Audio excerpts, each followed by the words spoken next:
Bathed in the failing afternoon light, 14-year-old Proth is just finishing her homework. And she must be thinking about her luck, thinking how lucky she is to be back in school after a 4-year absence, and how lucky she is to be alive.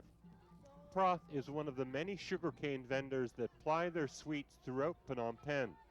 Like these legions of other children, she left her school and her life in the provinces to find something better in the nation's capital.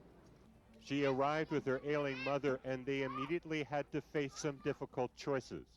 In order to support them both, Proth had to work full-time. Continuing her education never entered into their discussions. They were just barely able to make ends meet when dramatically their luck changed. I read a leaflet. It said that there would be a Sam Rainsy crowd of demonstrators near the National Assembly. My aunt told me I should sell my sugarcane there because there would be at least 200 to 300 people. There were more people than that. On a quiet Easter Sunday last year, almost 1,000 demonstrators turned out for an officially approved protest against the Cambodian judicial system. Suddenly, it all went terribly wrong. The scene exploded into bursts of deadly shrapnel.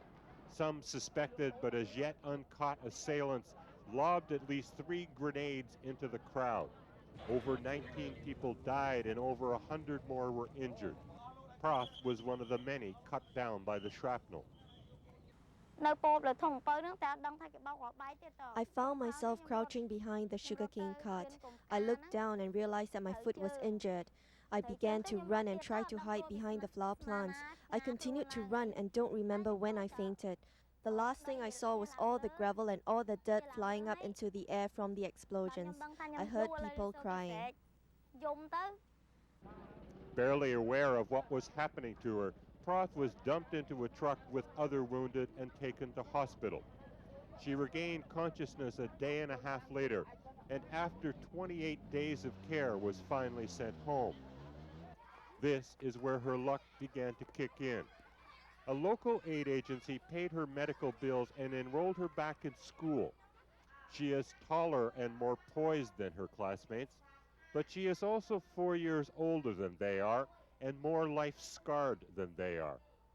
Back at the scene of the attack, Mary Robinson, the newly appointed UN Commissioner for Human Rights, lays a wreath honoring the dead from that Easter Sunday. It is a solemn political affair. Sam Rainsy is in attendance. He also narrowly escaped deadly shrapnel on that day. But the assassins who committed their horrible crime here still remain at large. And very few of those who attended that demonstration of both protest and power have received any help from the government. When Proth returned with us to this same scene, she met another sugarcane vendor, another victim who happened to be passing by, another of the more than 100 Khmers that were injured that day. I still have a piece of metal shrapnel here in my breast. It is still so painful. I cannot see into the future, but I don't want to see this happen again.